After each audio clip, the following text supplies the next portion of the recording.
राजस्थान में अगले वर्ष विधानसभा के चुनाव होने हैं। बीजेपी और कांग्रेस पूरी तैयारियों में जुट गए हैं। उनके आला नेताओं के दौरे चालू हो गए हैं। 5 राज्य हारने के बाद अब कांग्रेस का चिंतन शिविर उदयपुर में आयोजित होने जा रहा है।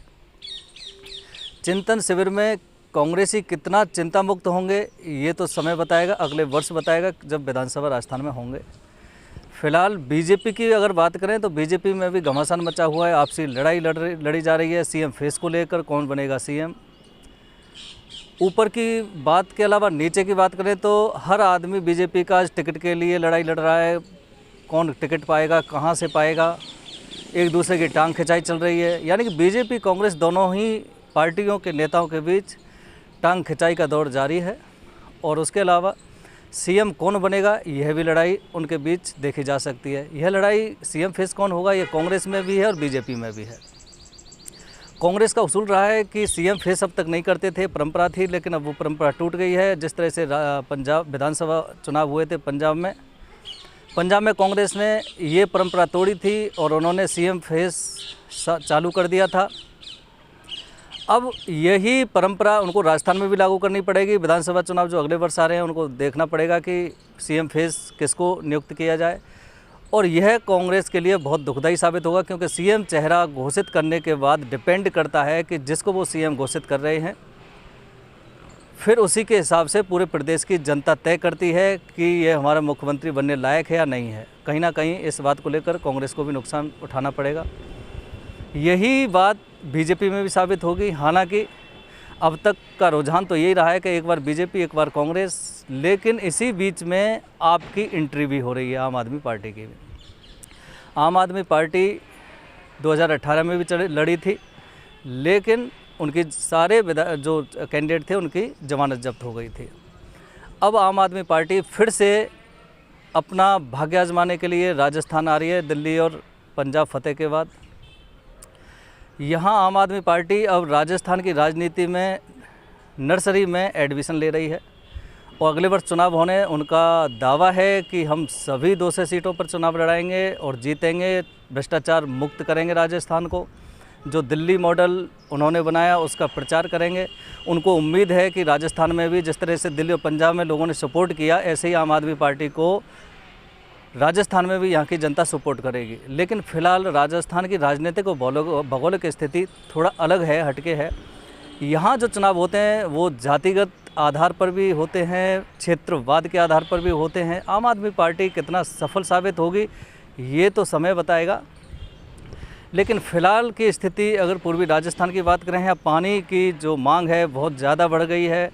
इसमें जनता को कोई सरोकार नहीं कि आप कांग्रेस क्या करती है, बीजेपी क्या करती है। जनता को सरोकार सिर्फ विश्वास से है कि उनको पीने का पानी कैसे मिले, चाहे वो कोई भी सरकार दे। ईस्टर्न कैनाल की मांग उठती रही है।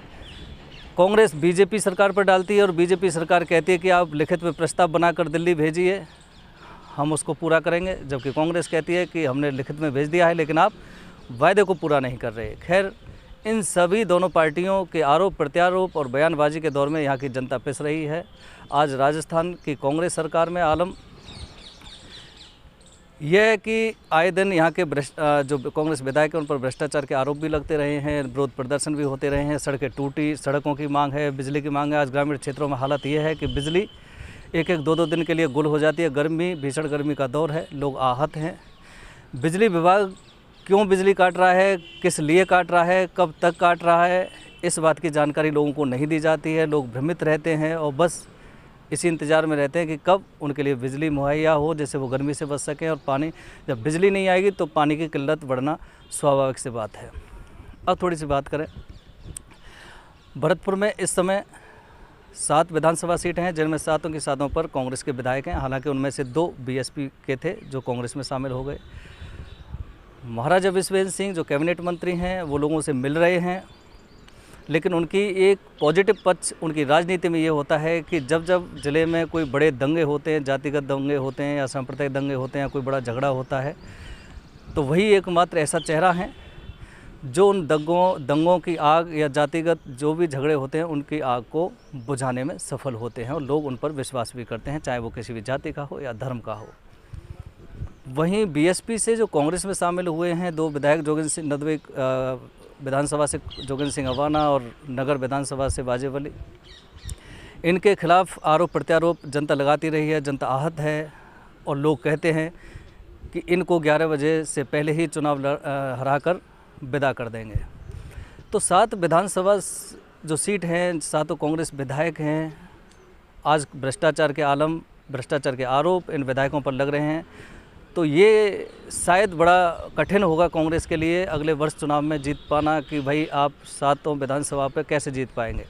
हालांकि इन 7 विधानसभाओं में कैबिनेट मंत्री विश्वेंद्र सिंह और राज्य मंत्री डॉक्टर सुभाष गर्ग, इनके जनता के मुताबिक इनके काम दिख रहे हैं। ये लोगों से बातचीत करते हैं, लोगों से मिलते हैं, गांव-गांव जाते हैं, लोगों के फ़ोन उठाते हैं, समस्याओं का समाधान कर रहे हैं। हालांकि जो बजट है उसके मुताबिक जितना विकास हो सकता है वो किया जा रहा है। जैसे भरतपुर शहर में डॉक्टर सुभाष गर्ग के नेतृत्व में सड़कों की जो बदहाल स्थिति थी, अब उसमें बहुत बड़ा इम्प्रूवमेंट देखने को मिल रहा है। अच्छी सड़कें बनाई जा रही हैं, बिजली पानी की व्यवस्था भी की जा रही है। लेकिन जो ज़िले के अन्य हालात हैं, चाहे धौलपुर हो, चाहे करौली हो, चाहे सवाई माधोपुर हो, वहाँ आज सड़क, बिजली और पानी के हालात, चिकित्सा के हालात बदतर बने हुए हैं। यानी कि पूर्वी राजस्थान की अगर बात करें तो आगामी जो विधानसभा चुनाव होना है वो पूर्वी राजस्थान में कई मुद्दे होंगे। बिजली, पानी, सड़क, चिकित्सा का बहुत बड़ा मुद्दा होगा और सबसे बड़ा मुद्दा होगा ईस्टर्न कैनाल का। अब ईस्टर्न कैनाल का श्रेय कौन हासिल करता है वो तो समय बताए, क्योंकि बीजेपी के पाले में है। बीजेपी सरकार को, केंद्र सरकार को राष्ट्रीय परियोजना में इस ईस्टर्न कैनाल को शामिल करना है। कांग्रेसी नेता कहते हैं कि जब उनकी सरकार आएगी तब वो उसको शामिल करेंगे, वो श्रेय लेना चाहेंगे। हमारी सरकार है इसलिए इसको राष्ट्रीय परियोजना में शामिल नहीं किया जा रहा है। इधर से आपकी बात करें, आम आदमी पार्टी के विनय मिश्रा जो आए थे यहाँ पे नेता, उनका कहना है कि दिल्ली की तरह अब हम पंजाब में भी वही मॉडल लागू करें। अब राजस्थान की जनता कांग्रेस और बीजेपी दोनों पार्टियों से ऊब चुकी है, क्योंकि काफ़ी लंबे अरसे से, आज़ादी के बाद से इन दोनों ही पार्टियों को झेल रही है। क्योंकि जनता के मानस में ये भी है, एक जहन में ये भी है कि एक बार बीजेपी, एक बार कांग्रेस, इन दोनों पार्टियों को पता है कि अब के हम आएंगे, अब के आप आ लो। इसलिए प्रदेशवासियों के सुनने की तो कोई ज़रूरत है नहीं। और इसी के मौके का फ़ायदा उठाने के लिए हालांकि हनुमान बेनीवाल की पार्टी भी काफ़ी समय से प्रयासरत है और अब आम आदमी पार्टी भी यहाँ एंट्री ले रही है, यहाँ राजनीति के नर्सरी क्लास में एडमिशन ले रही है। वो विधानसभा चुनाव के टेस्ट में कितना पास हो पाएगी, नहीं हो पाएगी, वो तो समय बताएगा। लेकिन लोगों का ये कहना है कि दिल्ली और पंजाब की जो स्थिति थी, जिस तरह से आम आदमी पार्टी को फुल मेजॉरिटी के साथ सत्ता में लाई थी, राजस्थान में यह डगर बहुत कठिन होगी आम आदमी पार्टी के लिए, क्योंकि यहाँ का परिप्रेक्ष्य, राजनीतिक परिप्रेक्ष्य के रूप अलग अलग है। और यहाँ और एक सवाल ये भी उठता है कि आम आदमी पार्टी को अगर राजस्थान में भ्रष्टाचार मुक्त कर राजस्थान में सरकार देनी है तो चुनाव के 1 वर्ष पहले से ही आप क्यों आए? आपको तो बहुत पहले से राजस्थान में आकर के लोगों के बीच में जा करके मेहनत करनी चाहिए थी। लोगों की जो समस्याएं, उनकी आवाज़ उनकी उठानी थी, सरकार के सामने उनकी मांग रखनी थी। क्योंकि आम आदमी पार्टी का कहना है कि हम गांव-गांव जाएंगे, अपने सदस्य अभियान शुरू करेंगे, सदस्य बनाएंगे, 7 संभाग में जाएंगे, 7 संभाग में कार्यकर्ता संवाद कार्यक्रम शुरू कर रहे हैं। लेकिन जनता भी बहुत जागरूक है, वो समझती है कि ऐन वक्त पर आप आ रहे हैं। आप जब हम कष्ट पा रहे थे, हमारी दुविधाएं थी, हम जिन परिस्थितियों से गुजर रहे थे, उस समय आप आते, हमारे साथ रहते, कंधे से कंधा मिलाकर आप हमारी मांगों को पुरजोर तरीके से सरकार के समक्ष रखते, हमारी लड़ाई लड़ते। ये सब किसी भी पार्टी को करना होता है जब आप कहीं भी एंट्री कर रहे हों। लेकिन इतना ज़रूर है कि जिस तरह से अब विधानसभा का चुनाव आने वाला है, 1 वर्ष शेष बचे हैं, अमित शाह सहित बीजेपी के जेपी नड्डा सहित तमाम बीजेपी के आला नेताओं का दौर जारी हो गया है राजस्थान में। वहीं कांग्रेस का चिंतन शिविर भी जारी है। उस चिंतन शिविर में क्या फैसला होगा, क्योंकि एक तरफ ये भी कहा जा रहा है कि राजस्थान का पायलट बदलने की ज़रूरत है। राजस्थान का मुख्यमंत्री है, वो पायलट बदलने की चर्चाएं भी चल रही हैं। लेकिन राजस्थान का मुख्यमंत्री बदलने मात्र से ही, और जब उस स्थिति में जब 1 वर्ष या 1.5 वर्ष महज चुनाव के रहे हैं, तो क्या कांग्रेस इस आइडिया को लेकर चल रही है कि इसको मुख्यमंत्री बदलने से क्या परिस्थितियां बदल जाएंगी जो राजस्थान में 3 वर्ष से चल रही हैं? वो देखने वाली बात होगी। कैमरामैन पीयूष दीक्षित के साथ सुरेश फौजदार, भरतपुर, राजस्थान तक।